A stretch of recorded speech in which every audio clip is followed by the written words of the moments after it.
पढ़ाई लिखाई उस देश में हो नहीं रही है, केवल मदरसे की शिक्षा ले रहे हैं जिसमें साइंटिफिक एजुकेशन है नहीं, रोजगार है नहीं, आटा खरीदने में जंग हो रही है देश के अंदर, बेरोजगार और अनपढ़ लोगों की फौज जहां भी इकट्ठी होगी वहां बहुत सारे लोग लड़ाकू बनेंगे। नरेंद्र मोदी और इंदिरा गांधी का स्वभाव एक जैसा है। देखिए, समझदार आदमी की पहचान क्या है? वो युद्ध खुद चुनता है। कोई आपको उकसाए कि युद्ध लड़ लो, मुझसे युद्ध लड़ लो, नहीं लड़ना है, क्योंकि आप फ्री नहीं है, आपके पास काम है। आपको अपना रॉकेट भेजना है चंद्रमा पे, मंगल पे भेजना है, उनके झंडे पे चंद्रमा है, हमारा चंद्रमा पे झंडा है। तो ये अंतर ध्यान रखना ना। मैं समझदार आदमी झगड़ा तभी करता है जब उसको पता है कि इससे सिवाय कोई चारा नहीं है। लोग भी इतने प्यारे हैं, पहले बोल रहे थे कब करोगे कब करोगे कब करोगे कब करोगे, 10 दिन हो गए, कब करोगे। जैसे ही हमला किया तो उसके बाद क्या है? डीएस्केलेट डीएस्केलेट डीएस्केलेट, थोड़ा और बड़ा, से नो टू वॉर, से नो टू वॉर। एक ही इंसान तीनों टैग चला रहा था सोशल मीडिया पे। गिरगिट भी शर्मा जाएगी जब आप इस तरह से रंग बदलेंगे अपना। अरे भाई, स्टैंड पे कायम रहो। और यदि आप सोचते हैं कि पाकिस्तान छोटा सा देश है, हम मार देंगे, खाली कर देंगे, बर्बाद करके आ जाएंगे, दरअसल आप ये कह रहे हैं कि हम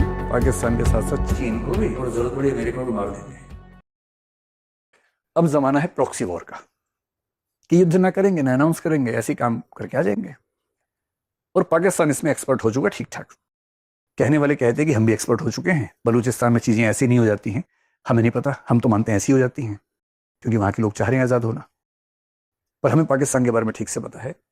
2008 में उन्होंने मुंबई में काम किया, 16 में उड़ी में किया और 2019 में पुलवामा में किया।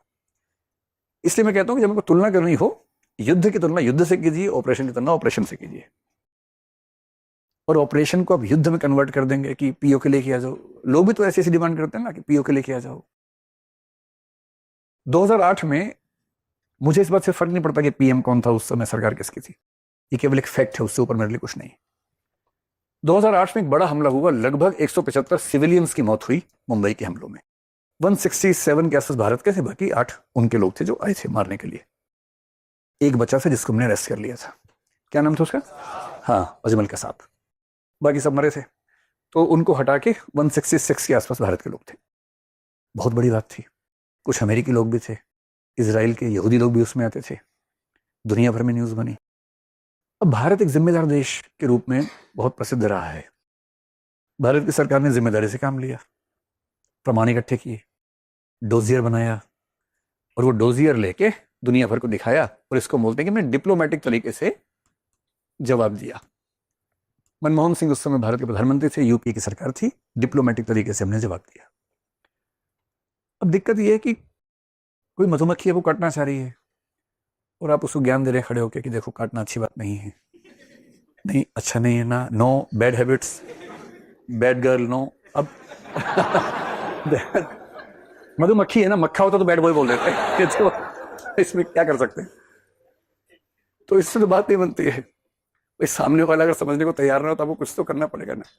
जो हमारी सरकार ने इस बीच में एक प्रेस कॉन्फ्रेंस में कहा कि शांति नहीं अब रण होगा, तो याचना नहीं अब रण होगा, जीवन जय या कि मरण होगा। तो जब आपको एक बार समझ में आ गया कि भैया काम नहीं बनता, इनको समझाने से बात नहीं बनती है, दुष्ट लोग हैं, बहुत सारे इनके गुट हैं, कोई जैशे मोहम्मद है, कोई लश्कर तैयबा है, इस बार पता लगा कि नया आ गया, टीआरएफ आ गया है, द रेजिस्टेंस फ्रंट आ गया। बेरोजगार लोग हैं, पढ़ाई लिखाई उस देश में हो नहीं रही है, पढ़ाई लिखाई के नाम पे ज्यादा लोग केवल मदरसे की शिक्षा ले रहे हैं जिसमें साइंटिफिक एजुकेशन है नहीं, रोजगार है नहीं, आटा खरीदने में जंग हो रही है देश के अंदर, बेरोजगार और अनपढ़ लोगों की फौज जहां भी इकट्ठी होगी वहां बहुत सारे लोग लड़ाकू बनेंगे। सीधी सी बात है। ये बात वहां के साथ, अफगानिस्तान के साथ भी ये हुआ, कई देशों में ऐसा हुआ है। जहां जहां बहुत बड़ी लोगों की संख्या है, अनपढ़ लोग हैं, या शिक्षा मिली है तो धार्मिक शिक्षा है, वैज्ञानिक शिक्षा नहीं है, साइंटिफिक एजुकेशन नहीं है, रोजगार है नहीं, तो अंत में क्या होगा? यही सब होगा। फिर अफीम की खेती होगी, आतंकवाद होगा, वो भी एक तो बिजनेस ही तो है। जितना रिस्क उतना बेनिफिट। आतंकवाद बिजनेस में रिस्क सबसे ज्यादा है तो बेनिफिट भी सबसे ज्यादा होता है, तो कई लोग इसमें उतर जाते हैं। तो उन्होंने फिर अपना काम शुरू कर दिया। 2016 में उड़ी पे हमला किया, ये सैनिकों पे हमला किया। 8 में सिविलियंस का हमला सबसे बुरा माना जाता है। उड़ी में 19 सैनिक हमारे मारे गए। और इस समय तक 2014 में नरेंद्र मोदी की सरकार आ चुकी थी। नरेंद्र मोदी और इंदिरा गांधी का स्वभाव एक जैसा है। अगर इनमें से कोई पीएम है और पूरी सपोर्ट के साथ है, मतलब पूरे बहुमत के साथ है, तो आप ये तो मान के चलिए खाली बातचीत तो नहीं होगी, कुछ तो होगा, ये तो आप मान ही सकते हैं। तो इनको लगा आज तक हमारा रिकॉर्ड है डिप्लोमेटिक बातचीत करने का, अब क्या करें? अच्छा, किसी दूसरे देश की सीमा में घुसना मजाक तो है नहीं। आप घुसे और वो कहते कि युद्ध शुरू हो गया, युद्ध शुरू कर दे। और युद्ध में दिक्कत नहीं है। देखिए, समझदार आदमी की पहचान क्या है, वो युद्ध खुद चुनता है। कोई आपको उकसाए कि युद्ध लड़ लो मुझसे, युद्ध लड़ लो, नहीं लड़ना है, क्योंकि आप फ्री नहीं है, आपके पास काम है। आपको अपना रॉकेट भेजना है चंद्रमा पे, मंगल पे भेजना है। वो जो एक स्टेटमेंट बहुत प्रसिद्ध है, उनके झंडे पे चंद्रमा है, हमारा चंद्रमा पे झंडा है। तो ये अंतर ध्यान रखना ना। हमें, हम उनके लेवल पे जाके झगड़ा करेंगे तो कैसे आगे बढ़ेंगे भाई? हमें नहीं झगड़ा करना, वो तो झगड़ा करने को तरस रहे हैं। समझदार आदमी झगड़ा तभी करता है जब उसको पता है कि इससे सिवाय कोई चारा नहीं है। चारा नहीं है तो झगड़ा करेंगे, चारा है तो बिल्कुल नहीं करेंगे। तुम मजाक बना लो, हमारा बना लो, हाँ अरे डर गए डर गए, हाँ डर गए, हम डर गए, हम बहुत डरपोक है, थैंक यू। आप ऐसा करो, उस तरफ चले जाओ, बलूचिस्तान की तरफ चले जाओ, वहां झगड़ा कर लो, हमसे मत करो। तो झगड़ा कोई उकसाए और आप झगड़ा करने लग जाए, आपसे बड़ा मूर्ख कौन है उसके बाद? तो ये भी चिंता है कहीं युद्ध हो जाए शुरू, और युद्ध में इतने रिसोर्सेज खर्च होंगे, इतने लोग मरेंगे। एक ठीक ठाक सा युद्ध जो 3-4 साल चलता है, मोटा मोटा अनुमान अगर मैं आपको बताऊं तो रूस यूक्रेन के युद्ध में कम से कम 1 से 2 लाख लोग यूक्रेन के और 4 से 8 लाख लोग रशिया के मर चुके हैं अब तक। ये मोटा मोटा अनुमान है, सच तो नहीं पता लगता इस मामले में। और भारत पाकिस्तान की आबादी उनसे बहुत ज्यादा है। तो अगर 3 से 4 साल युद्ध चल गया तो मोटा मोटा मान के चलिए 5 लाख तो सो रहेगा। और इस 10 लाख में कुछ हमारे घर के भी लोग होंगे ही। तो युद्ध केवल पबजी वाले मूड से करना है या बहुत सीरियस बात होगी तो ही करना है? एकदम सूत्र साहिब लुधियाना बता गए हैं, हम अमन चाहते हैं मगर जुल्म के खिलाफ गर जंग लाजमी है तो फिर जंग ही सही। जंग केवल तब करनी है जब कोई चारा ना बचे, वरना युद्ध में आमतौर पे दोनों पक्ष हारते हैं, कोई नहीं जीतता है। युद्ध कौन जीता? कोई नहीं जीता, ये भी हारे वो भी हारे, ये 5 लाख लोग हारे, ये 4 लाख लोग हारे, और कह रहे कि जीत गए। हमारा कम नुकसान हुआ तो हम जीत गए। अरे इसे युद्ध केवल तब करना है जब कोई चारा ना बचे, और करना है तो फिर टूट के करना है। फिर ये नहीं कि फुलझड़ी चढ़ा के आ गए, फिर निपटा के आना है। और जब तक निपटाने का मूड ना बने युद्ध नहीं करना है। अब सरकार ने क्या तय किया, अभी कुछ तो करना होगा ताकि मैसेज दें। तो इससे करीब 10 दिन के बाद हमारी सरकार ने क्या किया, सर्जिकल स्ट्राइक किया। सर्जिकल स्ट्राइक का मोटा मोटा मतलब हमारे कुछ सैनिक कमांडोज गए, उनका एलओसी के थोड़ा अंदर एक ठिकाना था, पूरा हमने उसका जो नेविगेशन से चेक किया, वहां जाके उनको मार के वापस आ गए। कितने लोग मरे पता नहीं, लेकिन मान लीजिए कि 20 से 50 आतंकवादी मरे होंगे। और देश को एक तसल्ली मिलेगी कि सरकार देश की सुरक्षा के लिए मुस्तैद है। अच्छा, कोई सरकार कितनी भी तेज हो, आप इस छुपन छुपाई को रोक तो सकते नहीं। किसी देश के आतंकवादी संगठन रात दिन रिसर्च कर रहे हैं, काम कर रहे हैं, और छुपके के दुश्मनों को मार के आ रहे। आप ये जीरो तो कभी नहीं कर पाएंगे। आप ये कर सकते हैं कि ये करने की कीमत इतनी हो जाए कि लोग 10 बार सोचे करने से पहले। अब 2019 में फिर से कर बैठे। उनकी बहुत बड़ी गलती थी, 19 के इलेक्शन से 2 महीने पहले कर दिया। अगर वो मोदी जी को नहीं चाहते थे, इलेक्शन के बाद करते। पहले करोगे, वो एक्शन लेंगे तो जनता और समर्थन में आ जाएगी। तो पुलवामा में उन्होंने क्या किया, एक बस जो कि सीआरपीएफ की थी, 40 लोग हमारे अर्धसैनिक बलों के पैरामिलिट्री फोर्स के मरे। उस बहुत बड़ा हादसा था। एक ही आदमी ने किया, अपनी कार में बहुत सारा क्या बोलेंगे एम्यूनेशन भरा और जाके टक्कर मार दी। अब ये तो बहुत बड़ी त्रासदी है। अब सरकार को क्लियर था कि जो पिछली बार किया उससे कुछ बड़ा करना होगा। पिछली बार हम केवल एलओसी के थोड़ा सा अंदर घुसे थे, पीओके के अंदर थे। आप समझते हैं ना एलओसी क्या है, पीओके उसके बाद मेन पाकिस्तान आता है। इस बार क्या किया, उनका एक प्रांत है खैबर पख्तूनवा। पाकिस्तान के 4 स्टेट्स हैं, खैबर पख्तूनवा हो गया, इधर पंजाब, बलूचिस्तान, सिंध। तो खैबर पख्तूनवा सबसे ऊपर जो नॉर्थ के साइड में है वो, उसके अंदर एक जगह थी बालाकोट, जहां एक टेररिस्ट कैंप था। आप कह सकते हैं कि हमारे बॉर्डर से लगभग 50 किलोमीटर के एरियल डिस्टेंस पे था। और अब भारत ने क्या किया, अपने हवाई जहाज भेजे, शब 12 हवाई जहाज भेजे, और बालाकोट के टेररिस्ट कैंप पे बमबारी की। और भारत का मानना है कि वहां करीब 400 टेररिस्ट मरे थे। इनका तो तथ्य कभी सामने आता ही नहीं, एग्जैक्ट डिटेल्स आते नहीं है। भारत का मानना ये था। इस बार वीडियो रिकॉर्डिंग करवाना भूल गए थे तो लोगों ने कहा प्रमाण दो। इस बार सरकार ने वीडियो कैमरा साथ भेज दिया था कि भैया ठीक से पूरा विजुअल्स लेके आना, कलर्स भी लेके आना, ब्लैक एंड व्हाइट भी नहीं, कलर से साथ। अब ये कितना बड़ा स्टेप है। आप किसी देश के 50 किलोमीटर के अंदर, और ये पीओके नहीं है, ये असली पाकिस्तान है, किसी देश की सीमा के अंदर एक टेररिस्ट कैंप पर हमला कर रहे हैं 12 विमानों के साथ, और 400 वहां के लोगों को मार दिया है। दम तो चाहिए इसके लिए, मजाक तो नहीं है। तो हमें ये लगा कि इसके बाद चीजें ठीक हो जानी चाहिए।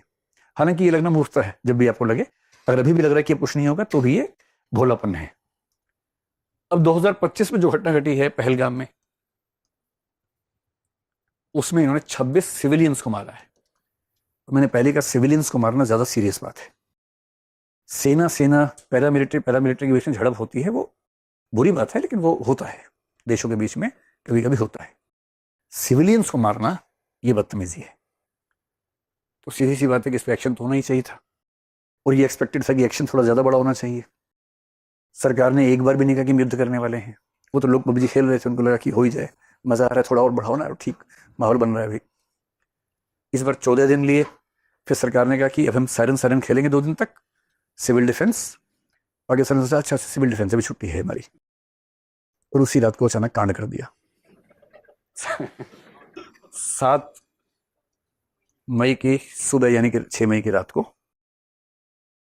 पहली बार एलओसी के नजदीक एक कैंप, दूसरी बार पाकिस्तान के अंदर 50 किलोमीटर दूर एक कैंप, इस बार 9 कैंप, जिनमें से कुछ पीओके में, कुछ पाकिस्तान के पंजाब में।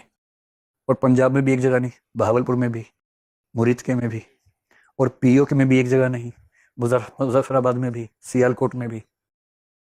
9 जगहों पर एक साथ। और रोचक बात क्या है, इस बार विमान पाकिस्तान के अंदर नहीं गए, भारत की सीमा में रह के मारा है। आप मिलिट्री एडवांसमेंट समझ पा रहे हैं इसके पीछे, जिसको आजकल हम बोलते हैं एआई ड्रिवन जो वॉरफेयर है। मिसाइल्स हम छोड़ रहे हैं यहां से, जो 50, 80, 100 किलोमीटर दूर जाके मार रही हैं, एक बड़े इलाके के बीच में ठीक उसी घर पे मार रही हैं जहां हमें मारना है। और इसके लिए हमें भारत की सीमा से बाहर निकलने की जरूरत भी नहीं पड़ रही। इसको कहते हैं अपनी मिलिट्री की डिफेंस टेक को प्रदर्शित करना, कि हम कितने प्रिसाइज अटैक कर सकते हैं। आपको मारने के लिए हमें अपनी सीमा से बाहर नहीं निकलना है। अब वो 2019 की बात थी, अब 25 चल रहा है। 25 में आपको मारने के लिए अपने घर के अंदर से मार देंगे हम आपको, बहुत दूर नहीं जाना है। और एकदम एग्जैक्ट उस लोकेशन पे अटैक। सरकार का कहना है कि 100 से ऊपर आतंकवादी मरे हैं। मैं तो चाहता हूं कि आतंकवादी कोई भी ना बचे, जितने भी मरे। और उसके तुरंत बाद हमारी स्टेटमेंट क्या आई, जो लोग कह रहे हैं, लोग भी इतने प्यारे हैं, पहले बोल रहे थे कि कब करोगे कब करोगे कब करोगे कब करोगे, 10 दिन हो गए, कब करोगे। जैसे ही हमला किया तो उसके बाद क्या है, D escalate D escalate D escalate, थोड़ा और बड़ा, से नो टू वॉर से नो टू वॉर। एक ही इंसान तीनों टैग चला रहा था सोशल मीडिया पे। गिरगिट भी शर्मा जाएगी जब आप इस तरह से रंग बदलेंगे अपना। अरे भाई एक स्टैंड पे कायम रहो। सरकार का स्टैंड बड़ा क्लियर था डे 1 पे, 3 शब्दों का इस्तेमाल किया कि जो हमने अटैक्स किए हैं, नंबर 1 फोकस्ड हैं, मेजर्ड हैं। यानी एक तो हमने फोकस किया एग्जैक्टली कहां मारना है, कितना मारना है, उतना ही भेजा है बम। अगर 1.5 किलो बम चाहिए 1.5 किलो ही भेजा है, एक्स्ट्रा नहीं भेजा है, मेजर करके भेजा है। और तीसरा शब्द क्या बोला, नॉन एस्केलेटरी। हमला करने के 10 मिनट के बाद ये स्टेटमेंट आ गई कि हमने focused, measured, non escalatory attack किया है। नॉन एस्केलेटरी का मतलब क्या होता है, बढ़ाना नहीं है। हमारा काम हो गया, आपने हमारे कुछ लोगों को मारा और हमने उन सारे आतंकवादी कैंपों पे हमला कर दिया, जो 100-150 लोग मरे होंगे, हमारा हिसाब बराबर हो गया फिलहाल। और हमने साथ में ये दिखा दिया कि हम आपके घर के अंदर एग्जैक्ट वहां हमला कर सकते हैं बिना अपना देश छोड़े। पिछली बार हमारा एक पायलट वहां गिर गया था, फिर उसको कूटनीति से, डिप्लोमेसी से हम लेके आ गए थे। इस बार तो वो नौबत ही नहीं है, क्योंकि वो जाएगा ही नहीं, उसकी जरूरत है क्या उस चीज की। अब ड्रोन्स के हमले उनके भी हो रहे हैं, हमारे भी हो रहे हैं। युद्ध का तरीका ही बदल गया है पूरी तरह से। और हमने शुरू में कह दिया कि non escalatory from our side, हम नहीं बढ़ाएंगे, और तुम बढ़ाओगे तो जवाब देंगे, जितना बढ़ाओगे उतना जवाब देंगे। और इन बातों से फिर सरकार ने माहौल बनाने के लिए क्या कहा, सिविल डिफेंस, सायरन बजाएंगे, सब तैयारी कर लो। सबको लगा अच्छा कुछ होने वाला है इस बार, तो उम्मीदें बढ़ गई। पीओ क्या है लगता है, सरकार नहीं कह रही है, सरकार केवल कह रही है कि उस मूर्ख का भरोसा नहीं है, हमने तो केवल इतना किया, क्या पता क्या फेंक दे, किसको लग जाए, तैयार रहो सब लोग। मीडिया की बातें सुन के लोगों ने एज्यूम कर लिया कि इस बार तो पीओ के आके रहेगा, और सब इस मूड में है कि बस मोदी जी इस बार रुकना नहीं है। पर मोदी जी मन में सोच रहे हैं, भाई तुम 1971 से तुलना कर रहे हो, जब 7 से 8 महीने की तैयारी थी, और हमें कह रहे हो कि 14 दिनों में काम निपटा दें। वाह, युद्ध ऐसे होते हैं। 14 डेज के टाइम में युद्ध शुरू हो गया। और ये अमेरिका वियतनाम का मामला भी नहीं है कि आप समझे सामने वाला कमजोर है। आपके सामने जो देश है उसके पक्ष में चीन भी खड़ा हुआ है, उसके पक्ष में अमेरिका भी अक्सर रहता है। यूएसएसआर अभी आपके पक्ष में उस तरह से नहीं है। 25 साल की संधि खत्म हो चुकी है। 1969 में यूएसएसआर चीन पे न्यूक्लियर अटैक करने वाला था। 69 में इतनी नाराजगी थी दोनों देशों में, इसलिए 71 में उसको भी दिक्कत नहीं थी कि चीन बीच में आएगा। चीन से उसकी दुश्मनी थी उस समय। और 2014 से यूएसएसआर और रशिया और चाइना, इनके बीच में स्ट्रेटेजिक टॉक्स और फ्रेंडशिप हो चुकी है। आज की दुनिया में दो ताकत नहीं है, बाइपोलर नहीं है, मल्टीपोलर वर्ल्ड है। चीन अलग ताकत है, रशिया अलग ताकत है, अमेरिका अलग ताकत है, यूरोप में है, इजराइल एक ताकत है, भारत एक ताकत है।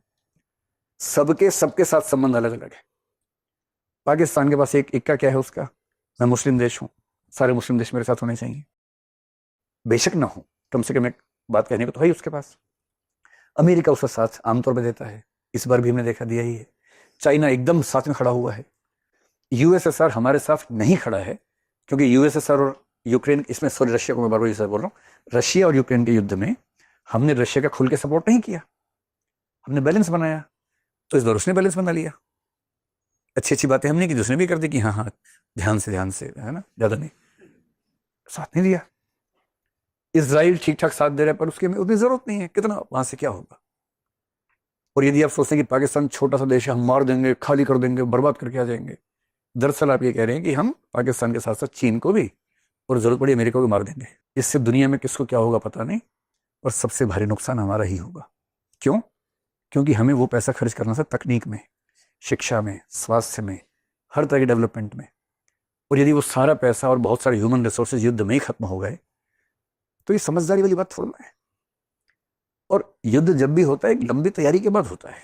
6 महीने, 8 महीने, 9 महीने की प्लानिंग होती है। इसलिए जो मैं आपको समझाना चाह रहा हूं, अगर आपके मन में भी ऐसा भाव है कि पता नहीं क्या हुआ, तो सीधी सी बात समझ लीजिए कि हमने इस ऑपरेशन में जो पर्पस रखा था, हमने उसको हासिल कर लिया। हमारा क्या पर्पस था कि जहां से इनकी ट्रेनिंग हुई थी उस पर हमला करने, हमने कर दिया हमला। उसके अंदर जाके हमला किया, 9 स्थानों पर हमला किया, बहुत प्रिसाइज किया। हमारी मिलिट्री टेक्नोलॉजी कितनी बेहतर, सब कुछ दिख गया।